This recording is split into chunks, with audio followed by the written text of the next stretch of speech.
하나님의 말씀은 갈라디아서 1장 4절과 5절입니다.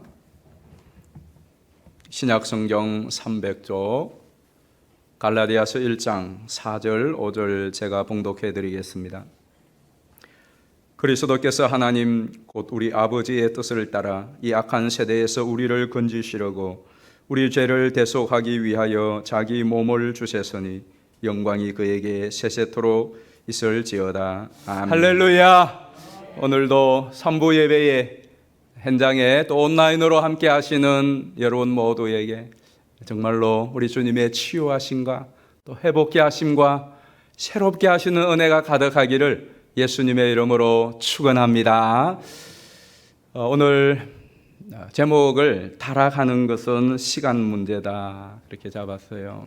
원래 제목은 다시 복음으로 그렇게 하려고 했는데 실제로 우리 현실적인 문제가 이 타락하는 것이 시간 문제임을 절감하면서 이 부분에 대한 우리가 경종을 좀 듣고 또 돌파구를 열었으면 좋겠습니다.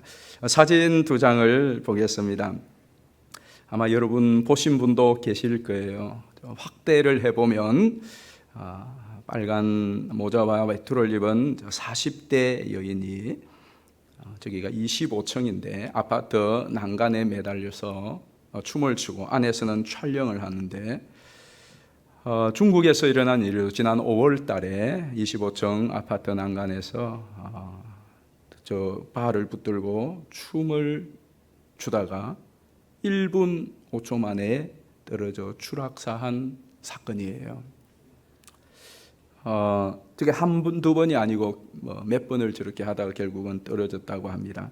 그리고 또 하나의 사진은 여러분들이 이미 잘 보셨죠. 지난 8월 16일 날 카불 공항에서 이륙하는 미군 수송기에 수많은 사람들이 매달렸다가 결국은 떨어지는 거죠. 저 두 사람은 아마 신원을 확인한 결과 20대의 의사들인 것으로 그렇게 신원이 확인이 됐는데 또 다른 매체에서는 또 다르게 이야기를 합니다만 어쨌든 저 사진을 보면서 저 두 사진이 참 계속 저에게 깊은 어떤 울림을 주었어요.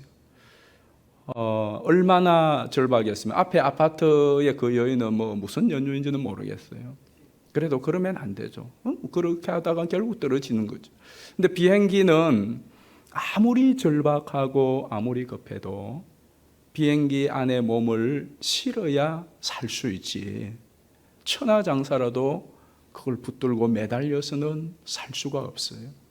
그럼에도 불구하고 얼마나 절박했으면 이렇게 매달려서라도 한번 살아보려고 했는가. 우리의 삶이 어쩌면 이러한 삶을 지금 구가하고 있지 않는가. 특별히 우리 신앙에 대해서도 마찬가지예요. 우리가 예수님을 믿는다는 것이 예수님에게 온전히 몸담지 아니하면 매달려서 신앙생활을 하는 신앙생활을 하면 시간 문제에 떨어지는 것은 그런 의미에서 우리가 다시 한번 이제 수요일부터 갈라디아서를 볼 터인데요. 여러분이 꼭 정말 간곡히 담임 목사로서 권합니다. 이번에 이 갈라디아서만큼은 매일 성경으로 좀 마음을 담아서 심도 있게 좀 살펴보시기를 바라요.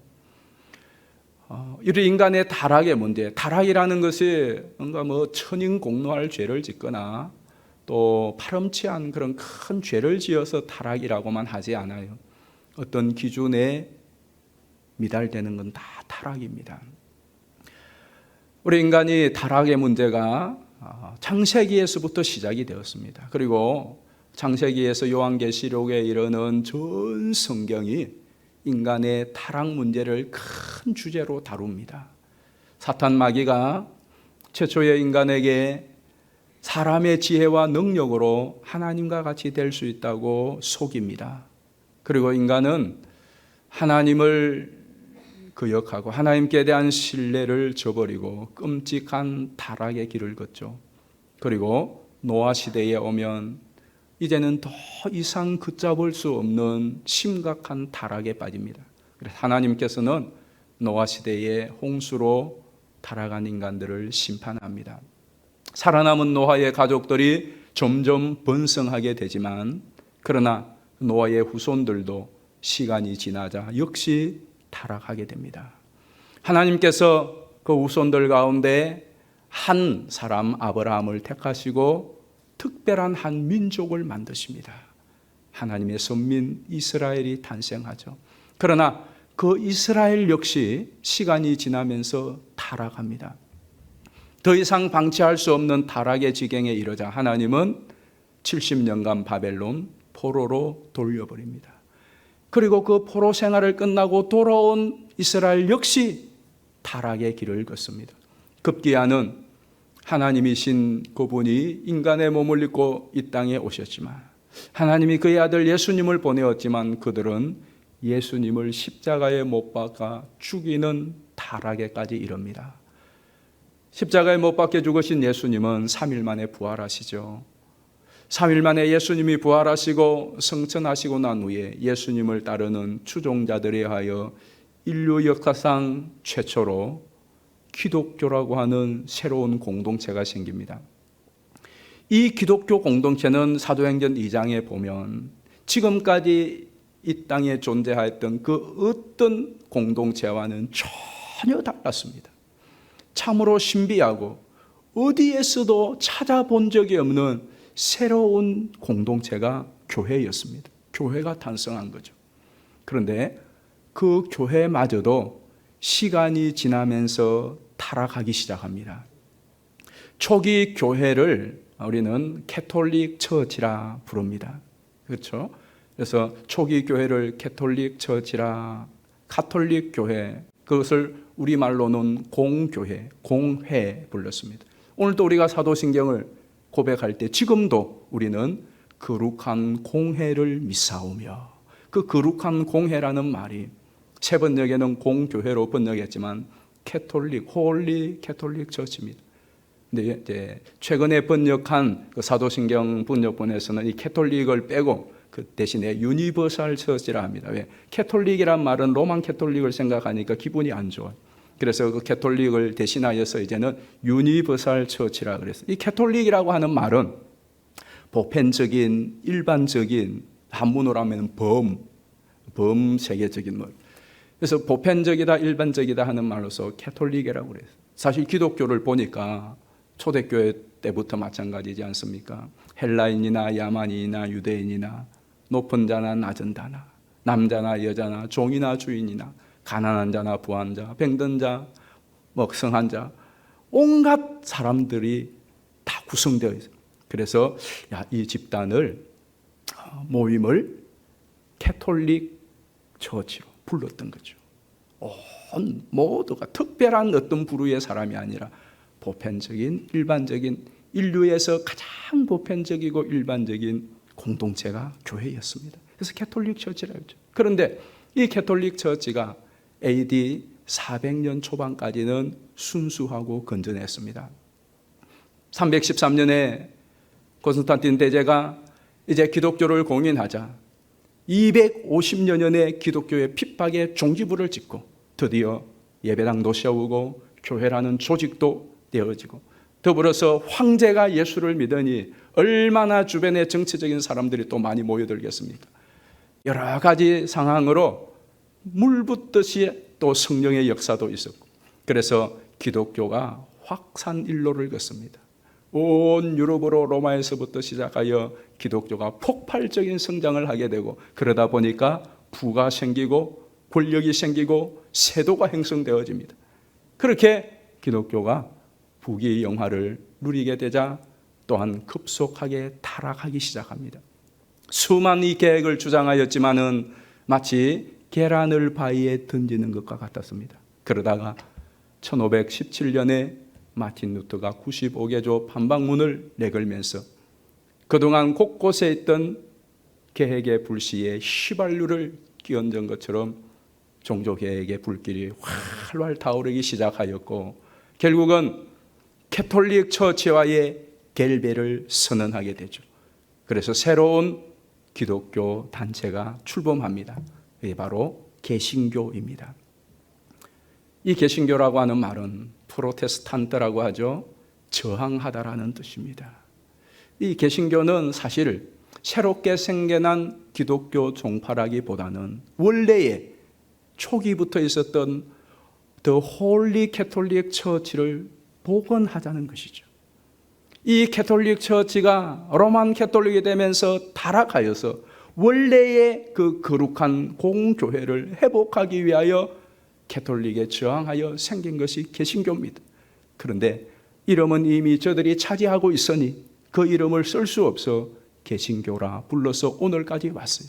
자, 그렇다면 그 개신교는 이제 제대로 제자리를 찾아야죠. 그러나 이 개신교도 1800년도, 1900년도 영국과 유럽과 미국에서 어마어마한 대부흥을 경험하게 됩니다. 1800년, 1900년 이 개신교의 엄청난 대륙의 큰 부흥을 정점으로 개신교도 타락하기 시작합니다. 1800년도 후반, 1900년도 초 영국과 그리고 미국의 이 엄청난 대부흥의 결과로 거기에 헌신한 선교사님들로 인하여 우리 조선 땅에도 1800년도 말 1900년도 초에 복음이 전해지게 됩니다. 그 복음이 우리나라에 들어와서 그때에 정말 나라가 암울한 때, 그리고 1900년 초 일제강점기 때였지만 하나님의 역사와 헌신된 선교사님들, 또 먼저 믿은 성도들의 그 불타는 헌신으로 놀라운 부흥을 맛보게 됩니다. 그리고 우리나라도 1980년대, 1990년대에 세계 역사상 유례를 찾아볼 수 없는 어마어마한 부흥을 맛보게 됩니다. 그런데 놀라운 것은 세계 역사상 유례를 찾아볼 수 없는 그 부흥이 1990년대에 정점을 찍고 2000년대에 들어서면서 우리 대한민국의 기독교 역시 타락을 하기 시작합니다. 그리고 지금은 사람으로는 손쓸 수 없는 지경까지 왔습니다. 우리가 이 역사를 보면서 일반 인간사나 기독교 역사나 타락은 시간 문제다 하는 것을 알 수가 있죠. 저와 여러분은 멀쩡하게 신앙생활을 이 세대도 잘 하고 있지만, 그러나 저와 여러분 역시도 타락하는 것은 시간 문제일 수 있습니다. 지금까지는, 아직까지는 내가 살아있고 아직까지는 내가 버티고 있지만, 그러나 그저 시간 문제일 뿐입니다. 앞으로 언제, 어떻게, 어느 순간에 떨어질지 모르는 것이 우리 인간입니다.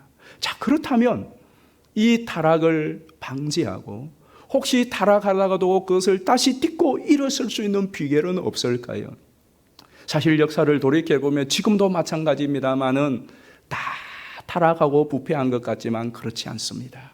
교회도 나라에도 정부에도 국회에도 다 타락하고 다 부패하지 않고요, 거기에 자리를 지키고 사명을 감당하며 저항하며 그리고 성장하고 성숙하는 성도들, 교회들, 또 세상의 사람들도 있습니다. 모든 시대마다 그래요.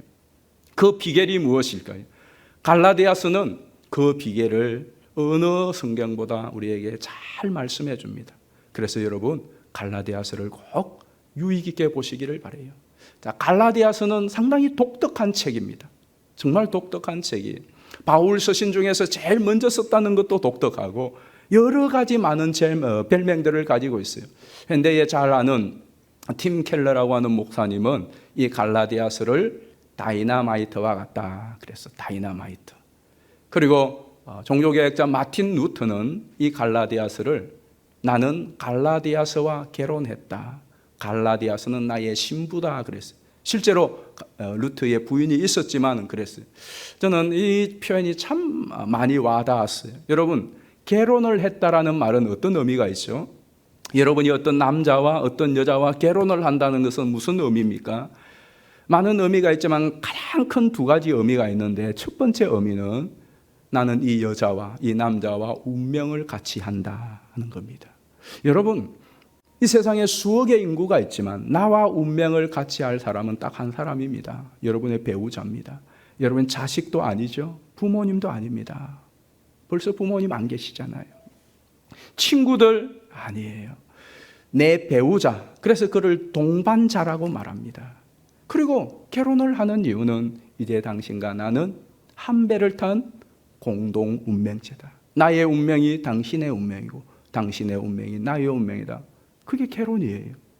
두 번째는 결혼의 가장 중요한 의미 가운데 하나는 이제 결혼을 하는 순간부터 이 남자와 여자에 대한 정절을 지키는 겁니다.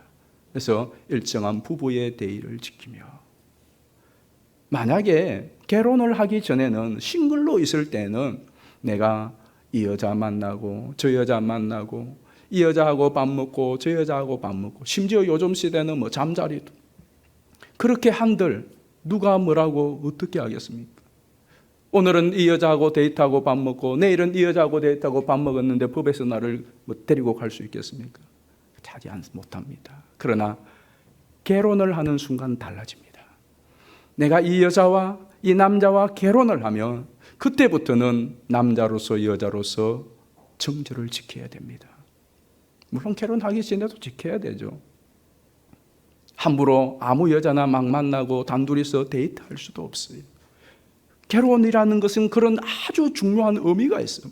그 외에도 물론 큰 의미가 있겠지만, 그런 의미에서 마틴 루터가 갈라디아서를, 나는 갈라디아서와 결혼했다는 것이 참 적절한 표현인 것 같아요. 왜냐하면 이 갈라디아서와 나의 운명을 같이 한다. 갈라디아서는 나의 운명이다라는 것이고, 이 갈라디아서를 보면 문제가 하나님에 대한 신앙에 대한 복음에 대한 정절을 저버린 문제거든. 그런 의미에서 갈라디아서는 다시 복음으로 다시 정절을 지키겠다고 하는 결단서와도 같은 거예요. 제롬이라고 하는 교부는 이 갈라디아서 할 때 갈라디아라고 하는 이 단어의 뜻을 떨어지다, 멀리 떨어지다라고 하는 히브리어의 가라트라고 하는 그 단어에서 표현했다라고 말합니다.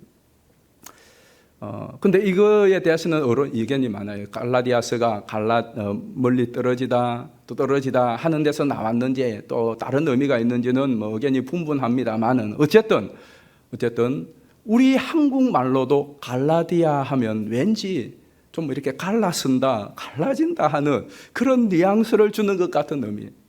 단어의 의미가 어떻든 간에 실제로 갈라디아 교회는 지금 하나님으로부터 점점, 복음으로부터 점점 멀어지고 떨어지는 상태에 있는 것만은 사실인 겁니다.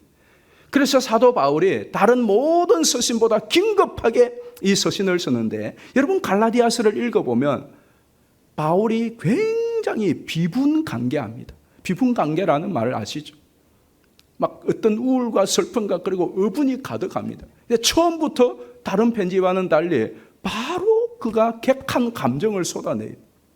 그래서 뭐 저주라는 말이 벌써 8절 9절에서부터 튀어나올 정도로, 거침없이 나올 정도로 바울이 객한 감정의 반응을 보이고 있어요. 왜 그럴까요? 바울이 그런 분이 아닌데, 그것은 바로 이 복음에 문제가 생겼기 때문에 그래요. 자, 특별히 우리 1장 6절 한번 보실까요? 1장 6절, 갈라디아서 1장 6절입니다. 그리스도의 은혜로 너희를 부르신 이를 이같이 속기 떠나 다른 복음을 따르는 것을 내가 이상하게 여기노라. 이것이, 그래서 갈라디아서는 총 주제가 뭐냐, 이것만 여러분 잘 기억하십시오. 갈라디아서의 주제가 뭐냐, 복음이면 충분하다. 한번 같이 읽어봅시다. 시작. 복음이면 충분하다. 그 이야기를 하는 것이 갈라디아서. 자, 그리고 우리에게 요구하는 태도는 뭐냐? 믿어라. 믿음으로 의롭다함을 받는다. 갈라디아 2장 16절이에요. 이게 갈라디아의 총 주제예요. 총 주제입니다. 왜 이 이야기를 하느냐? 어떻게 너희들이 그렇게 속히 다른 복음을 받아들일 수 있느냐? 이 복음에서 그렇게 타락할 수 있느냐? 너무 이상하다, 너무 놀랍다, 너무 당황스럽다 하는 이야기를 하는 거예요. 여러분, 여기서 너희가 이렇게 속히 떠나라는 부분을 우리가 경계해야 돼요. 우리들도 속히, 급속하게, 갑자기 떨어질 수 있습니다. 집을 짓는 것은 시간이 오래 걸립니다. 여러분, 우리 이 예배당을 뭐 하루 이틀 만에 지어낼 수 있습니까? 시간이 오래 걸려요. 그러나 이 예배당 허무는 것은 버튼 하나만 누르면은 와자장 허물어집니다. 여러분, 우리 인생도 마찬가지예요. 내 오늘, 내 인생, 내 인격, 내 삶을 이루기까지 얼마나 많은 세월이 필요합니다. 그러나 그거 까먹는 거 한순간에 까먹습니다. 은혜 받은 것도 마찬가지예요. 신앙생활도 마찬가지입니다. 40일 기도 대행전을 통하여 많은 회복이 있었고 은혜도 받고 했는데 그거 벌써 일주일이 지나가는데 다 까먹고 있는 경우가 많단 말씀이죠. 그렇기 때문에 경계해야 돼요. 그렇다면 왜 이 갈라디아 교인들이 바울로부터 복음을 받고 든든히 썼다가 바울이 떠나고 나서 곧 이렇게 타락하게 된 것입니까? 그것은 바로 거짓 교사들 때문에 그래요. 우리가 경계해야 될 것은 이단과 더불어서 이 세상의 유행 풍조입니다. 악한 사탄 마귀는 이 세상의 유행 풍조를 통하여 저와 여러분을 어떻게 하든지 믿음에서 은혜 받으면 떨어뜨리고 또 신앙생활을 새롭게 출발하려고 하면 또 끌어내리고 하는 일을 시시각각으로 하고 있습니다. 그래서 베드로서 5장 8절 한번 보십시다. 베드로전서 5장 8절 우리 다 같이 한번 큰 소리로 읽어봅니다. 시작. 근신하라 깨어라 너희 대적마귀가 우는 사자같이 돌아다니며 삼킬 자를 찾나니. 왜 이 말씀을 한 겁니까? 실제니까. 실제로 지금도 사탄 마귀는 저와 여러분의 주의를 배회하면서 강력한 무기를 가지고 호시탐탐 우리를 공격할 준비를 하고 있다는 것을 잊지 말아야 됩니다. 사방에서 공격할 준비를 합니다. 거기에는 속력이 없습니다. 목사님도 장로님도 권사님도 집사님도 초신자도 기신자도 그리고 어느 시대 어느 누구를 막론하고 성령 없이 사탄 마귀는 주의를 배회하면서 공격할 기회를 틈타면서 만반의 준비를 하고 있습니다. 그렇기 때문에 우리가 사탄의 먹잇감이 되지 않도록 천박한 사탄의 도구로 전락하지 않도록 깨어 정신을 차리고 주의를 하고 기도의 경계를 늦추지 않고 하나님의 전신갑주를 입고 그 사탄 마귀에게 틈을 주지 말아야 돼요. 틈을 주고 사탄이 우리에게 접근하게 되어지면 우리 자신뿐만 아니라 우리의 가정도 교회 공동체도 와라르르 무너질 수가 있다는 말입니다. 그렇다면 이 타락을 방지하는 비법이 무엇일까요?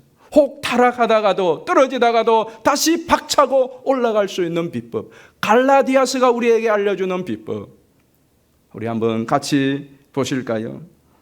다시 복음으로 돌아가는 거예요. 다시 복음. 왜냐하면 앞에 말씀드렸죠. 복음이면 충분하기 때문에 그래요. 그럼 복음이 뭐예요? 복음은 무엇입니까? 예수 그리스도입니다. 여러분, 이 노란 판에 있는 이것은 꼭 기억하십시오. 누가 푹 찔러도 나올 수 있도록 다시 복음으로. 복음이면 충분하다. 복음이 뭐냐? 예수 그리스도다. 우리 로마서 1장 2절을 보십시다. 바울은 복음을 이렇게 소개했죠. 이 복음은 하나님이 선지자들을 통하여 그의 아들에 관하여 성경에 미리 약속하신 것이라. 그의 아들에 관하여 말하면 육신으로는 다윗의 혈통에서 나셨고 성결의 영으로는 죽은 자들 가운데서 부활하사 능력으로 하나님의 아들로 선포되었으니 곧 우리 주 예수 그리스도라. 이 복음에 대한 소개가 있지만은 결론은 그거죠. 이 복음은 무엇이다? 예수 그리스도다. 이 복음은 예수 그리스도다. 자, 그러면 우리가 한 가지 던져야 될 질문이 이겁니다. 어째서 예수가 복음인데?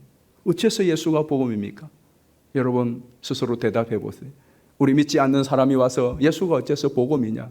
자, 복음이 무엇입니까? 복음은 기쁜 소식, 좋은 소식, 희소식입니다. 어째서 예수가 그렇느냐? 바로 그 대답이 오늘 우리가 읽은 4절이에요.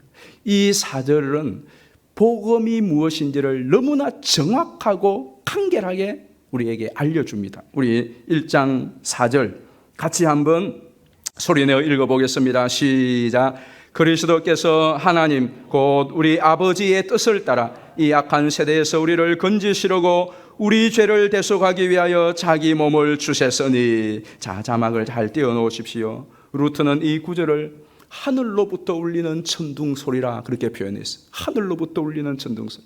저는 이 구절을 읽고 또 읽으면서 얼마나 마음이 뭉클하고 힘이 나는지 몰라요.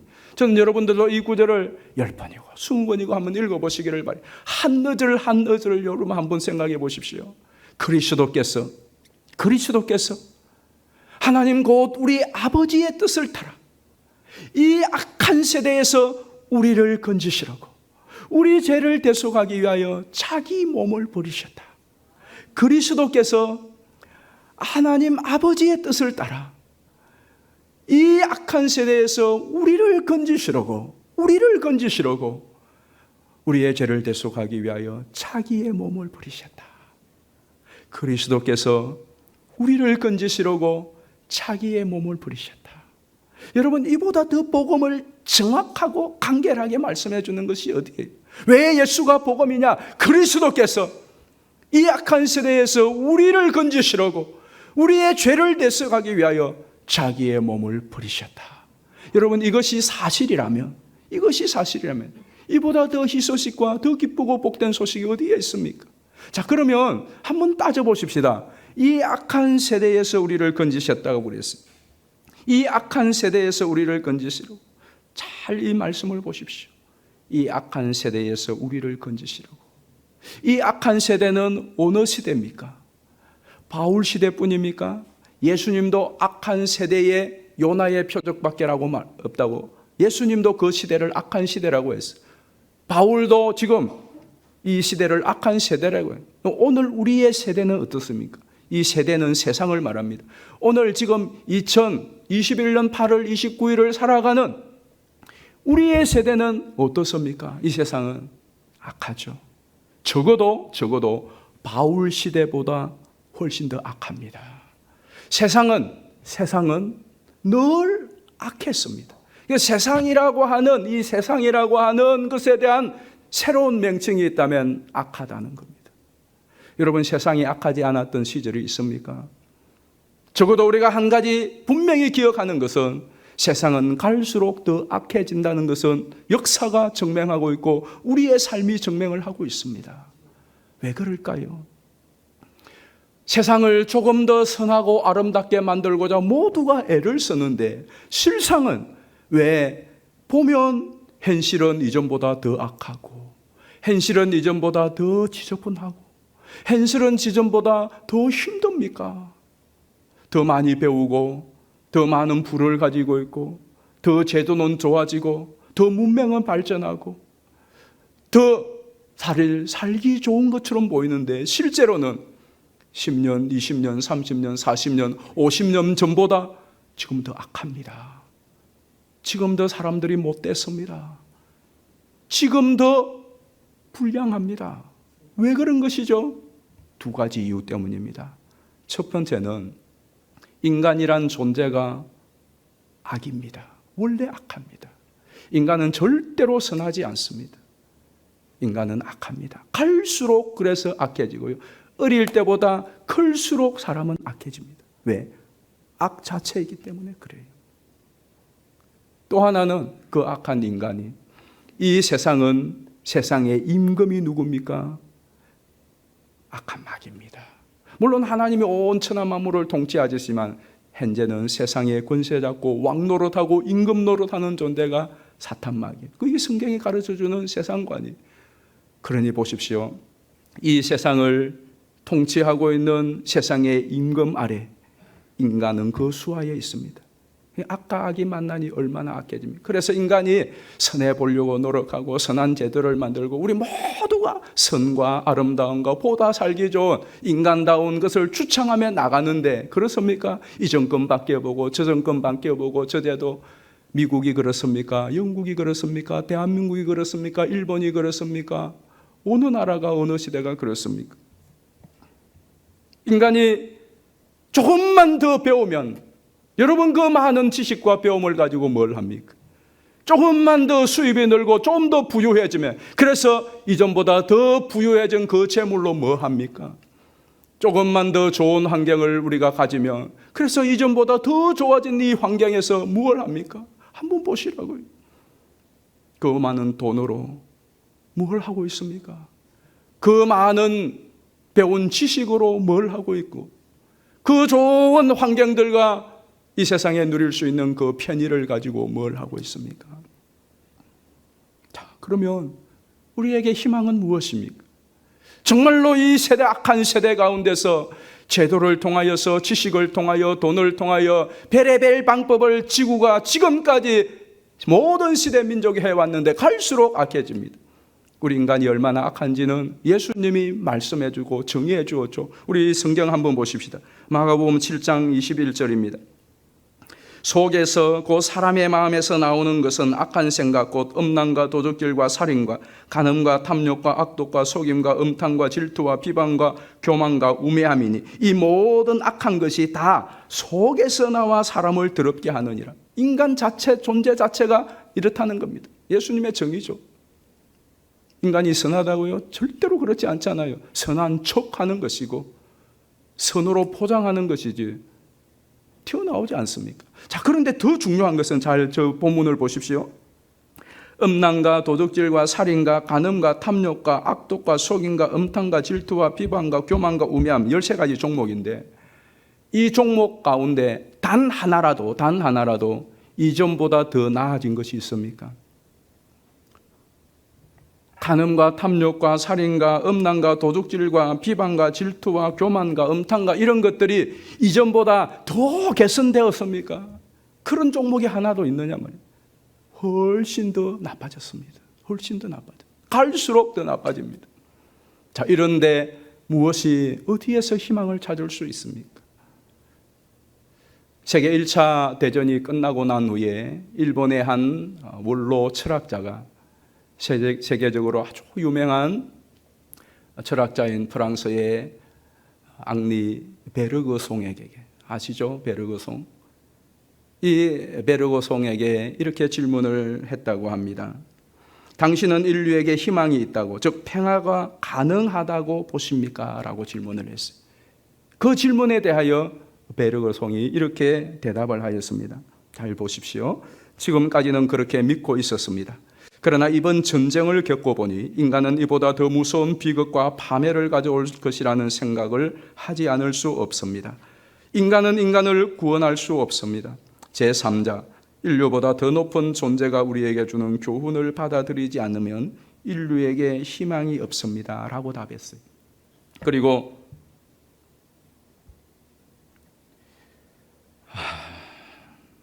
갑자기 원고가 나가버렸어요. 인류가 이 베르그송이 1941년에 죽습니다. 그가 죽자 일본 아사히 신문 1면에 베르그송이 2년 전에 그리스도인이 되었다라고 이 베르그송의 죽음과 함께 그 글을 남겼어요. 왜 살았을 때는 그 이야기를 안 하고 죽여서 남겼는가? 그것은 베르그송의 유언 때문이었다고 그럽니다. 베르그송이 죽기 2년 전에 그리스도인이 되고 난 후에 그 사실을 알리면 이렇게 말했어요. 내가 그리스도인이 되었다는 것이 세간에 알려지면 여론 때문에 조용히 살 수 없을 테니 죽기 전까지는 다른 사람들에게 그 사실을 공식적으로 알리지 말라. 그러나 내가 죽으면 반드시 이 사실을 알려달라라고 유언을 남겼다고 그래요. 이해가 되죠? 그 유명한 분이 우리나라도 이어령 씨가 세례를 받을 때 온 매스컴이 주목했잖아요. 그러니까 아마 베르그송이 그런 것을 염려했던 것 같아요. 중요한 거는 그러면 그 철학자가 어떻게 마지막에 예수님을 영접할 마음을 먹게 되었는가? 한 가지 이유죠. 인간에게는 희망이 없다는 것을 깨달았기 때문에 그랬습니다. 인류에게는 희망이 없다. 제3자, 인류가 아닌 제3자로부터 오는 교훈을 받아들이는 것만이 희망이다라는 것을 깨달았기 때문에 예수 그리스도를 영접하게 된 것이에요. 오늘 본문은 마찬가지예요. 이 악한 세대에서 우리를 건지시려고 그리스도께서 자기 몸을 주셨다. 이 악한 세대에 우리를 건질 수 있는 유일한 분, 그렇게 했다고 유일하게 말하는 분, 우리 주 예수 그리스도밖에 없습니다. 자, 그렇다면 여러분은 어떻게 해야 될까요? 여러분이 이 복음에서 떨어지지 않고 타락하지 않고 이 세상을 버티며 또 전진하며 승리해 나가는 비결은 무엇일까요? 복음 위에 굳게 서는 겁니다. 복음 위에 굳게 서야 돼요. 아프가니스탄의 그 카불 공항에서 떠나는 비행기에 몸을 싣기 위해 필사의 노력을 하면서 떨어져 죽는 것을 알면서도 그 비행기를 놓지 못하는 이유는 무엇이죠? 그 길 외에는 답이 없기 때문에 그렇습니다. 오늘 우리도 마찬가지입니다.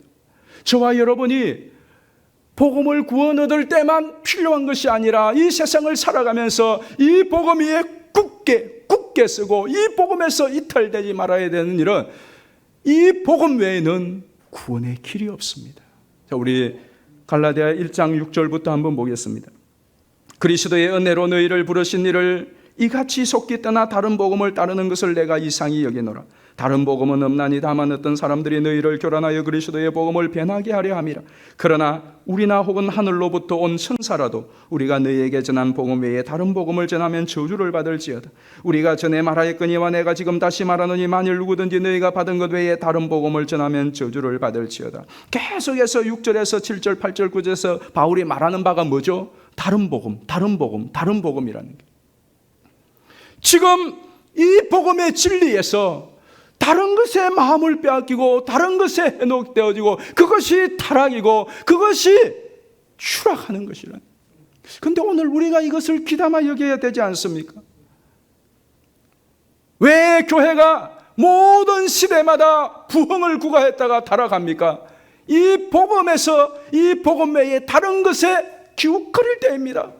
우리 한국교회도 마찬가지입니다. 여러분들의 삶고에서도 마찬가지입니다. 우리 교회도 마찬가지입니다. 우리가 어느 날 어느 순간 좀 부패하고 타락하고 내가 점점 믿음이 떨어진다고 생각하면 무엇 때문인가를 잘 살펴보십시오. 세상에 기웃거리는 것 때문에 그렇습니다. 또 다른 이상한 복음을 붙드는 겁니다. 그러므로 여러분 다시 복음 위에 든든히 서시기를 주의 이름으로 축원합니다. 복음을 다시 회복하셔야 돼요. 두 번째로는 한번 같이 읽어보십시다. 시작. 이 세대를 본받지 말라. 이것은 1번하고도 연관해요. 복음에 온전한 복음에 굳게 서 있어야만이 세상을 본받지 않아요. 왜 이 세대를 본받지 말라고 하는 줄 아십니까? 우리 요한복음 12장 31절 보십시다.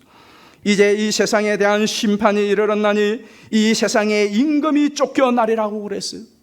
그런데 여러분 이 세상을 본받고 거기에 발 담그고 바숫가루 올리고 계속 있어야 되겠습니까? 로마서 12장 2절은 이렇게 말합니다. 너희는 이 세대를 본받지 말라라고 말합니다.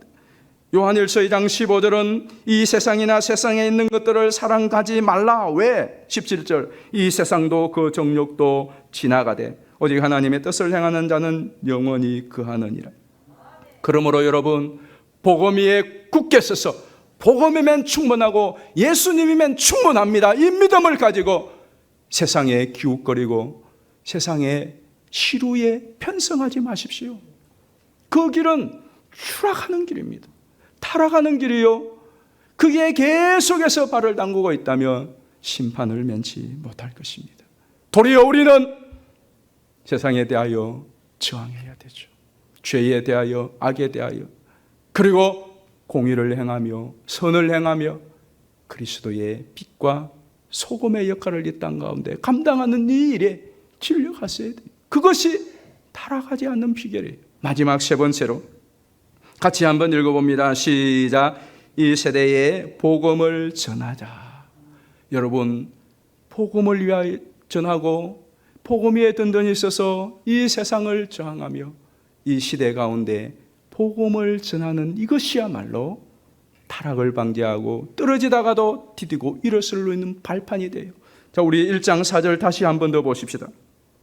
그리스도께서 하나님 곧 우리 아버지의 뜻을 따라 이 악한 세대에서 우리를 건지시려고 우리 죄를 대속하기 위하여 자기 몸을 주셨으니. 잘 보세요. 이렇게 우리는 건짐을 받았어요. 구출을 받았습니다. 이 건지라고 하는 말은 구출하다, 그래서 자유케 하다라는 뜻이에요. 우리가 이 악한 세대에서 예수님이 자기의 몸을 던져서 우리를 구출해 주셨다면, 우리가 구출을 받았다면 우리 어떻게 해야 될까요? 아직도 저 압박감에 남아있고, 아직도 저 전쟁터에 남아있고, 아직도 저 불구덩이 속에 사람들이 남아있는데, 내가 먼저 구출을 받았다면 그 다음에 해야 할 일은 무엇입니까? 그 구조하시는 분을 도와서, 그 구조하시는 분과 더불어서 우리들도 그들을 구출하는 일에 나머지의 삶을 보태야 되는 것 아니겠습니까? 이게 마땅한 거 아니겠습니까? 한번 잘 보십시오. 그리스도께서 우리를 이 악한 세대에서 구출하기 위하여 자기의 몸을 주셨으니, 그래서 우리가 구출을 받았다면 우리도 그 구주와 함께 우리의 몸을 바쳐서라도 그 영혼들을 구출해야 되는 것 아니겠습니까? 여러분 어떻게 하고 있습니까? 그리스도께서 이 악한 세대에서 우리를 구출하기 위하여 자기 몸을 들이셨는데, 여러분은 이미 구출을 받고서 여러분의 몸을 사리고 여러분의 삶만 사리고 있다면 자기의 몸을 주신 그 예수 그리스도 앞에 우리가 무엇이라 할 것입니까? 그리고 또 하나, 전도하는 것이야말로 우리의 타락을 방지하는 겁니다. 저는 우리 가랜동에서는 정말 몸을 많이 사립니다. 사리는 이유는 전도에 지장이 있을까 봐. 여러분이 전도하려고 생각을 해보십시오. 그러면 믿지 않는 여러분 가족에게 함부로 대할 수 있나요? 우리 이웃에게, 내 직장 동료에게 전도할 생각을 갖고 전도할 기회를 보는 그 사람이 그들 앞에서 불의한 행동을 하고 거짓말을 하고 그들 앞에서 그들의 눈살을 찌푸리게 하는 그런 은행을 할 수가 있나요? 그래 놓고 어떻게 전도를 합니까?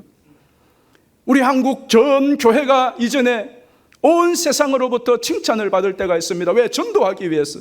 전도하려고 하다 보니까 억울해도 참고 없는 것도 다른 사람에게 섬겨주고 그랬습니다.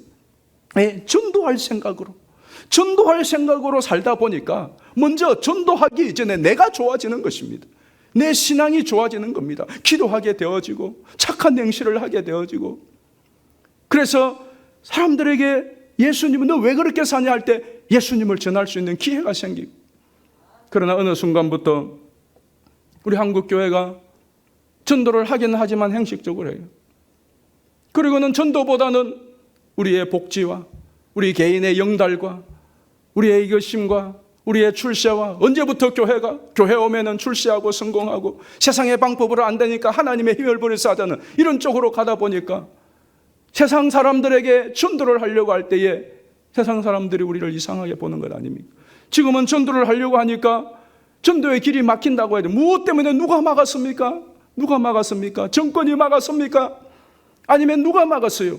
우리 스스로가 막은 거예요. 무엇으로? 우리가 거룩한 행실과 정의와 공의를 행하지 않았잖아요. 무슨 생각을 한 거죠? 이 영혼들을, 이 나라, 이 민족을 구원해야 되는 그 생각보다 내 잘못 고잘될 생각을 많이 했던 것이죠. 그러나 이제부터라도 생각을 바꾸어 보십시오. 내가 전도해야지. 이 사람들 전도해야 되는데, 나를 핍박하는 저 사람도 전도해야 되는데, 전도 대상자인데, 그렇게 생각하면 우리의 태도가 달라져요. 그러면 가장 좋은 것이 내게 좋습니다. 왜? 내 타락을 방지하게 되죠. 내가 혹시라도 실수하고 넘어졌다고도 내가 저 사람 전도를 위해서도 이랬어야지, 이랬으면 안 되지, 그렇게 하게 되죠. 기도를 쉬다가도 기도하지 않고 어떻게 전도할 수 있겠어? 기도의 자리를 찾게 되죠.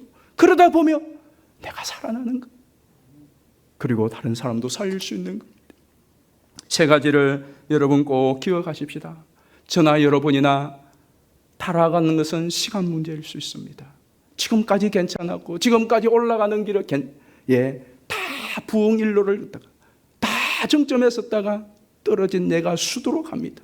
우리 언제 떨어질지 모릅니다. 그러나 저와 여러분이 계속해서 끊임없이 복음 위에 든든히 쓰고 복음을 확인하고, 그리고 이 세대를 본받지 말아야지, 이 세대를 본받지 말아야지, 세상에 대한 바른 관점을 가지고, 그리고 이 세상 사는 동안 복음 전해야지, 예수 사랑 전해야지, 예수 희망 전해야지, 예수 생명 전해야지, 그 생각 붙들면 여러분이 타락을 방지할 수 있고, 혹시 떨어지라고 다시 박차고 올라갈 수 있고, 무엇보다 하나님의 성령께서 저와 여러분을 도우실 것입니다. 우리 모두가 다시 복음으로 돌아가서 이 세상 가운데 희망과 소망의 빛을 전하여 주는 복된 성도님들 되시기를 주의 이름으로 축원합니다. 우리 합심하여 같이 한번 기도하십시다. 여러분은 어떻게 예수를 믿고 어떻게 살아오셨습니까? 그리스도께서 하나님 곧 우리 아버지의 뜻을 따라 이 악한 세대에서 우리를 건지시려고 우리 죄를 대속하기 위하여 자기 몸을 주셨습니다. 우리가 이 악한 세대에서 어떻게 살아야 될지를 너무나 잘 알려주는 말씀이지 않습니까? 하나님, 우리가 다시 주님 복음 위에 든든히 서서 이 복음을 증거할 뿐만 아니라 우리 가족과 우리 이웃과 또 우리 서로 간에 이 땅 가운데 정말 선을 행하고 공의를 행하며 그리스도의 빛을 발하는 그러한 삶을 살아갈 수 있도록 힘과 용기를 주시고 믿음을 달라고 기도하시고 우리 나라와 민족을 위하여서 저 북한을 위하여서 특별히 아프간과 온 세계 열방에 하나님의 이 악의 세력들에 대하여 하나님께서 역사하시고 저 가운데 복음을 전하며 또 믿음을 지키는 우리 믿음의 동료들을 위하여 우리 이 시간에 주여 한번 부르고 같이 기도합니다.